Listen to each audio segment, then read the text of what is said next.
salut Maxime. Maxime, Salut, toi oui. tu fais partie de JDR Poly.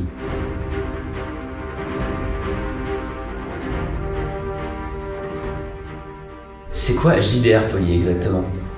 JDR Poly, c'est l'association de jeux de rôle qui est présente sur le campus de l'EPFL, qui est animée par les étudiants de l'EPFL et qui promeut le jeu de rôle justement auprès de ses étudiants, mais aussi auprès d'un public plus large de manière générale. C'est très intéressant ce que tu dis parce que si je viens des années 90, l'image que j'ai du jeu de rôle, c'est des garçons qui se réunissent dans une cave avec leurs petites cartes devant, qui lancent des dés et qui zozotent en disant « Je suis le maître du jeu ».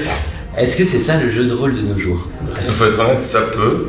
Après, à JDR Poly, on essaye peut-être justement de sortir un peu le jeu de rôle de tous ces clichés et justement de l'ouvrir à un public le plus large possible. D'ailleurs, une anecdote intéressante, pendant les Jeux Olympiques de la jeunesse, on avait eu un stand justement et on avait fait des parties de jeux de rôle avec des enfants de 5 ans et c'est très bien passé. Ah bah ça veut dire que n'importe qui peut se lancer dans le jeu parce que ça paraît aussi quelque chose d'assez dirigé vers des initiés. Un jeu, enfin c'est pas comme un jeu vidéo qu'on peut prendre en main aussi facilement. Le jeu de rôle, ça demande des fois de créer un personnage ou d'avoir certaines connaissances, non?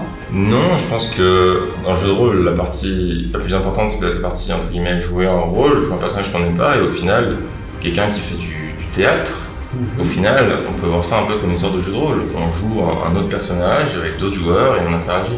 Et si on est timide, est-ce que du coup c'est difficile de se mettre dans la peau d'un personnage? Est-ce qu'on doit obligatoirement se mettre dans la peau de son personnage? La différence justement entre le jeu de rôle et le théâtre, c'est que évidemment il y a une partie un peu roleplay, donc on incarne ce personnage, mais aussi une partie peut-être un peu plus technique, qui peut varier en fonction des systèmes de jeu et des maîtres du jeu, avec des statistiques. Et au fur et à mesure des parties, on améliore son personnage, il y a pas mal aussi de stratégies, justement quand on fait des combats, etc. Et justement pour des joueurs peut-être plus timides, ça peut être une partie qui peut plus les intéresser, et qui d'ailleurs se rapprocherait plutôt du jeu vidéo au final. C'est quoi un maître du jeu? Une partie de jeu de rôle, il y a des joueurs, donc c'est ceux qui jouent leur personnage, etc. Et il y a un maître du jeu qui compte l'histoire en quelque sorte. Il a un scénario et il va aiguiller un peu les joueurs dans son scénario et les joueurs vont jouer dans ce scénario justement. Donc en fait on essaye de créer une histoire. Oui. Là par contre pour être maître du jeu il faut quand même vraiment avoir de la préparation en amont. Oui. Alors après évidemment il y a des gens qui sont très bons et qui peuvent improviser comme ça sans souci. Mais oui c'est vrai que les premières fois il faut plutôt être préparé et c'est pas quelque chose qu'on fait nécessairement tout de suite. C'est bien d'avoir fait un peu de jeu de rôle avant de mettre du jeu. Est-ce que tu as l'impression justement que ces dernières années, comme tu l'as dit en tout début d'interview, le jeu de rôle, vous, votre boulot c'est de le donner au plus grand monde. Est-ce que ça commence à fonctionner? J'ai l'impression qu'on en a quand même un peu plus parlé dans la culture populaire et en moins péjoratif en fait. Je suis d'accord avec toi, c'est vrai que quand on regarde ces dernières années, on a de plus en plus de personnes qui viennent. Et ces nouvelles personnes qui viennent, c'est justement peut-être des gens qui sont beaucoup plus loin des clichés. Je pense que par exemple des séries comme Stranger Things a pu contribuer notamment à démocratiser le jeu de rôle. On verra bien où ça ira. Et je pense aussi que de manière générale, tout ce qui est un peu culture geek, c'est pas mal démocratisé ces dernières années et je pense qu'on surfe un peu sur cette vague-là. Voilà, et justement là tu me parles de culture geek et en fait, vous êtes à Japan Impact et à Japan Impact, on est une convention sur la culture japonaise et pas trop, moins la culture geek et culture populaire que d'autres conventions peut-être. Vous avez quand même votre place ici, mais est-ce que ici justement vous allez faire un contenu un peu plus, je sais pas, un jeu de rôle sur le Japon ou autre? Eh ben oui, justement, les parties qu'on propose ici, c'est quasiment exclusivement des parties qui ont rapport avec le Japon, de près ou de loin. Mais je pense que notre présence ici est surtout due au fait que, comme tu dis, ça rejoint un peu la culture geek, et que la culture japonaise c'est aussi un peu dans cet esprit de culture geek. Et on touche au final deux publics qui sont très très similaires. Et je pense que c'est ça qui fait notre présence ici. Puis après, quand on est ici, évidemment, on s'adapte. Alors, vous avez une salle ici. Quand on va dans cette salle, comment ça se passe? On a un stand devant. On a des feuilles avec un descriptif des parties et des places. Donc les gens, ils passent, ils s'inscrivent. Il y a une heure évidemment à laquelle la partie commence. Et puis à cette heure-là, les gens viennent dans la salle et se mettent autour d'une table et font leur partie de jeu de rôle tout simplement. Et on peut jouer avec des gens qu'on n'a jamais rencontrés auparavant. Oui. Ok. Même du coup un maître du jeu qu'on n'a jamais vu, qui va nous mettre dans une histoire qu'on ne connaît pas, et Oui. on va être en totale improvisation et tout va bien se passer. Exactement, oui. Enfin, les gens qui font du jeu de rôle sont de manière générale assez bienveillants. Et justement, c'est un bon moyen de rencontrer de nouvelles personnes. Est-ce que ça peut aussi faire développer un peu des compétences? Peut-être si on arrive à se mettre dans un rôle, à faire un peu comme tu as dit du théâtre, ça Oui. peut aider pour des entretiens d'embauche, pour... Mais clairement, d'ailleurs, quand tu t'entraînes justement à simuler un entretien d'embauche avec, je sais pas, tes parents ou ton meilleur ami, et ben au final, c'est du jeu de rôle. Ton meilleur ami, c'est l'employeur, et toi, t'es toi, mais dans 2-3 jours. Ouais, après on va pas lancer un dé en entretien.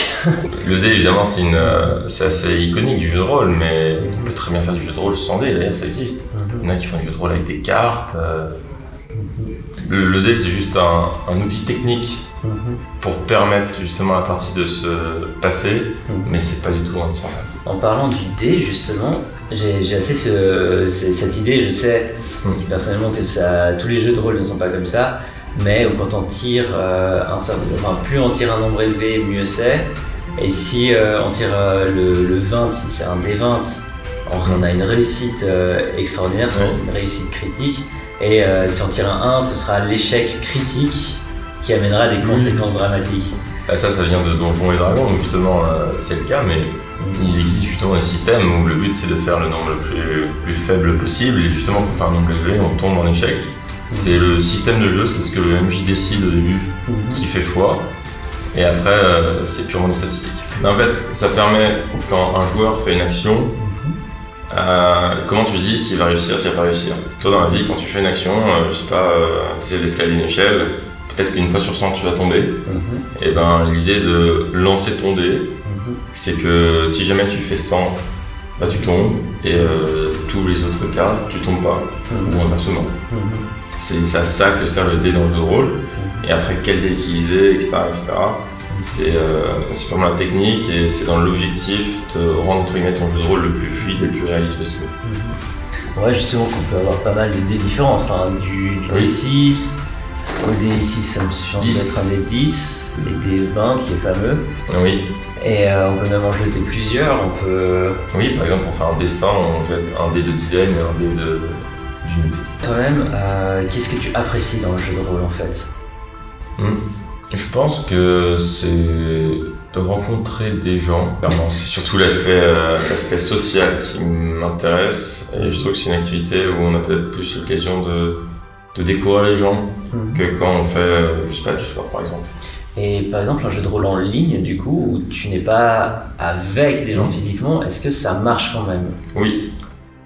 Si je sors, pendant l'épidémie de coronavirus, justement, on s'est adapté et on a passé tous nos événements en ligne, et ça s'est très bien passé. On perd un peu, on va dire, l'authenticité de la chose, mais oui, c'est parfaitement possible de jouer en ligne et de passer de très très bons moments en ligne. D'accord. Est-ce qu'il y a des puristes qui ne veulent absolument pas passer en ligne? Oui, évidemment, mais comme dans tout milieu. Merci de nous avoir apporté cet univers, de nous avoir emmenés dedans. Exactement. Et on va essayer de dire aux gens d'aller vous rejoindre, de faire des parties et de rencontrer du monde comme ça.